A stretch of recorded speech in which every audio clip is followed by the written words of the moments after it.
বিদেশে এসেও যে খুব বেশি এইসব চিন্তায় যে শান্তি দেয় তা না, কিছু অশান্তি নিয়ে মনে হয় বাকি জীবন পর্যন্ত, একেবারে কবর পর্যন্ত এরকম অশান্তি নিয়ে যেতে হবে।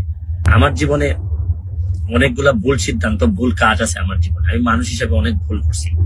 শুরু করিতেছি মহান আল্লাহর নামে, যিনি পরম করুণাময় এবং অত্যন্ত দয়ালু।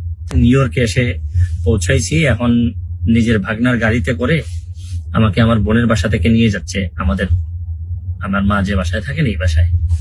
তো থাকতে থাকতে অনেকগুলা মেসেজ পেয়েছি বাংলাদেশ থেকে, যদিও এটা নিয়ে খুবই আমি চিন্তিত ছিলাম বা কথা বলা দরকার আমি ভাবতেছিলাম, বিভিন্ন কথাবার্তা হয়। এটা আসলে আমি আপনাদের কাছে মানে আল্লাহর হস্তে চাই যে এটা বন্ধ করতে হবে। এটা যদি বন্ধ না করেন, মানে অনেক মানুষের অনেক নির্যাতন হয়, অনেক কষ্ট হয়, এইসব যন্ত্রণা আপনাদেরও, আমি প্রায়ই হয়তো এইভাবে যন্ত্রণা আপনাদেরকে দিতে হবে, আপনাদেরও নিতে হবে, আর আপনাদের যন্ত্রণাও আমি নিব। ভালো থাকবেন, সুস্থ